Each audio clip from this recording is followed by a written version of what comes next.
Hoje, gente, tem clássico, hein? Vasco e Fluminense no Maracanã, 7h30 da noite, ao vivo no Premier. Vasco em nono, Fluminense em sétimo. Deixa eu conversar com Camila Barbieri, que está no Maracanã, já chegou lá.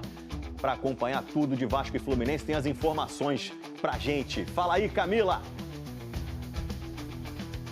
É isso, Escobar, tudo bem? Boa tarde para você, para todo mundo que está com a gente. Um grande confronto e que já antecipa também, né, esse duelo que vai acontecer também na Copa do Brasil. O Vasco divulgou hoje pela manhã que 50 mil ingressos foram emitidos para esse jogo aqui. Falando sobre o Vasco, como vem a campo, a gente destaca que o Hugo Moura não estará à disposição do Fernando Diniz, ele tem que cumprir suspensão, porque foi expulso no último jogo contra o Fortaleza. Além disso também, tem que destacar o retorno do Paulo Henrique, né? Ele jogou 90 minutos com a seleção brasileira, naquele amistoso contra o Japão, que infelizmente o Brasil perdeu, né? Mas por conta desse jogo desgastante aí, o Vasco poupou ele no último jogo, para ele estar bem e à disposição para esse jogo aqui diante do Fluminense. E com isso ele retoma essa posição na lateral direita, que foi ocupada pelo Tietê no jogo passado, improvisado. Aí o Tietê agora, sem o Hugo Moura, cumpre essa função no meio de campo. Bora dar uma olhada no campinho para a gente escalar esse provável Vasco, que tem o Léo Jardim no gol, tem também o Paulo Henrique na lateral direita, o Carlos Cuesta e o Robert Renan, essa dupla de zaga que tem funcionado bem, né? Do lado esquerdo, Lucas Piton, Barros, Tietê e o Coutinho no meio, e lá na frente Andrés Gomes, Ryan e Nuno Moreira. Falando do Fluminense, que assim como o Vasco também venceu na última rodada, né? O Vasco venceu o Fortaleza, o Fluminense venceu o Juventude com um gol bonito do Thiago Silva, né? Para esse jogo, viu, tem um retorno importante do Lúcio Acosta. Tem sido um jogador muito criativo no meio de campo, que tem funcionado bem também, para justamente, né, encontrar meios para esse setor ofensivo também do Fluminense. Ele fez um controle de carga e no último jogo não esteve à disposição. Então, para esse jogo importante também, né, o clássico, ele deve retornar. E uma novidade lá no ataque, o John Kennedy, viu, que tem treinado entre os titulares. Vamos dar uma olhada no campinho. O Fluminense vem com o Fábio no gol, vem com o Samuel Xavier do lado direito, o Thiago Silva e o Freitas na zaga, o René do lado esquerdo. Hércules Martinelli e o Lúcio Acosta no meio, lá na frente Canóbio Serna e a novidade aí, John Kennedy entre os titulares, hein, Escobar? Você falou aí, mais de 50 mil torcedores hoje no Maracanã. A galera tá animada, mas eu tô sabendo que está animada agora. É isso, né? O aquecimento começou cedo, Escobar. Bora falar com essa galera aqui, ó. Inclusive, o pessoal tá animado aqui, essa garotada. Placar pra hoje, placar pra hoje. 2x1. Vai ter gol do Ryan, que eu sei que vocês gostam do Ryan. Vai. É mesmo? Agora, Nino, é você, cara? Você não tava na Rússia? Ué, o Freitas não tá jogando bem, eu vim ajudar o monstro, né? E não vai passar nada, não vai ter gol de Ryan hoje. Essa dupla aí, Nino e Thiago Silva, imagina? Pô, dupla dos sonhos, né? Agora, olha só, Escobar. Na internet, ele usa a inteligência artificial para ficar parecido com o Coutinho, né? Coutinho, isso. Só que o Nino falou que veio aqui para poder ajudar, mas ele não falou a real que ele veio conversar com o Pedrinho, porque ano que vem ele tá aqui no Vascão. Entendeu, né, não, Nino? Vai pular Na verdade, dá um close aqui, Vando. Ele é a cara, é do Anthony, do Betis. Que isso, hein, Escobar? Achou parecido? Mais ou menos, hein? Camila Barbieri, a repórter fora de série assim. E o Rafael Marques conta pra gente como é que Vasco e Fluminense se preparam. Ô, Rafa, o Flu é o sétimo, o Vasco é o nono. É confronto direto por conta dessa posição ou a diferença de pontos faz com que não possa classificar assim esse jogo? Olha, Bruno, pergunta difícil, viu? Um abraço a você, a Mayra, ao Jailson, ao fã de esporte conectado com a gente aqui no Sport Center. O Fluminense tem ainda um jogo a menos, né? O Vasco já tem as 28 partidas, o Fluminense tem 27, 5 pontos de diferença. Acho até que o Fluminense tem aspirações mais ousadas que o Vasco no Campeonato Brasileiro.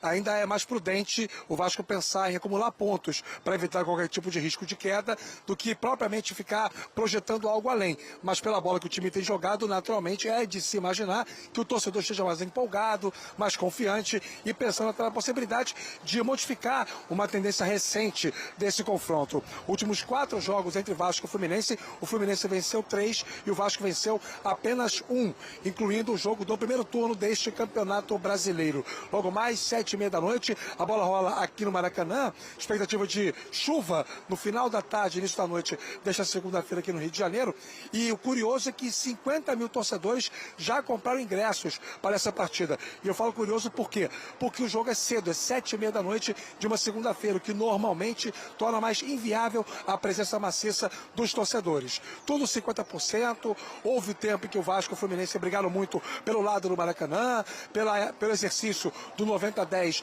do mandante versus visitante, mas as boas relações entre os presidentes, Pedrinho do Vasco e Mário Bittencourt do Fluminense, estreitaram um pouco mais do ponto de vista institucional as duas equipes, e a coisa funciona assim: o Vasco fica na norte, o Fluminense na sul, o mesmo preço para as duas torcidas, ticket médio custando R$ 95,00, e a expectativa, portanto, de um bom público e uma grande festa com o Maracanã misto logo mais para Vasco e Fluminense. O Vasco é o mandante, tem a volta do Paulo Henrique, que serviu muito bem à seleção brasileira. Com isso, o Tietê volta a jogar no meio-campo na vaga do Hugo Moura, que está suspenso. No Flu, a Costa, que teve controle de carga no último jogo contra o Juventude, volta ao time titular, e o Cano pode perder a sua titularidade para o John Kennedy, sendo essas as duas únicas mudanças do técnico Luiz Subeldia.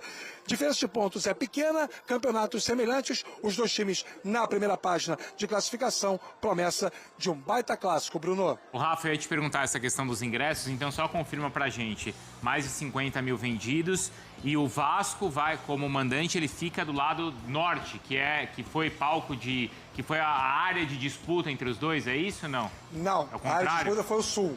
E aí o Fluminense continua no sul. O Vasco vai ficar no norte, mesmo sendo o mandante em uma outra época.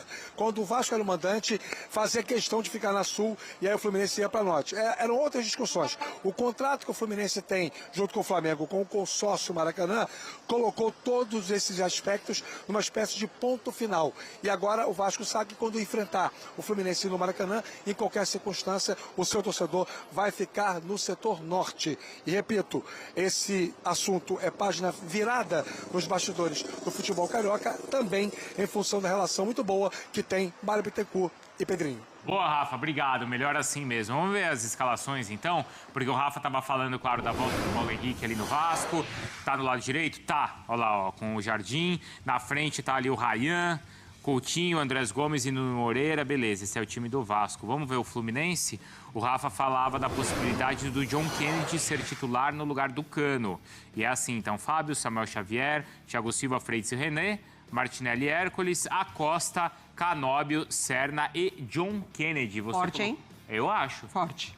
O Flu mais que o Vasco? Acho mais encaixado também, né? O jogo do Fluminense flui melhor. Concorda, Geilson? Porque o Vasco mais ou cresceu aí menos, nas mais ou últimas menos, rodadas, porque o né? Vasco também cresceu ali, o Diniz, justamente uma situação que a gente falava de alternativa ao overhead, e ele tá conseguindo ali com o Andrés Gomes, né, aberto, aí tá rolando revezamento para ver quem fica mais na parte ali de centroavante, ora ele usa o Ryan, ora o Nuno Moreira entra, o Felipe Coutinho, enfim, o próprio Andrés. Então acho que pode ser um clássico bem parelho, de verdade. Geralmente eu não fico em cima do muro, mas nessa eu não vejo muita diferença, não. Acho que o Vasco vem numa crescente boa e o Fluminense, com o Zubeldia, se encontrou com o Acosta, né? Nesse camisa 10, nessa referência ali no meio-campo. E entre os dois técnicos, quem vocês acham que está mais em alta nesse momento? Porque os dois estão bem.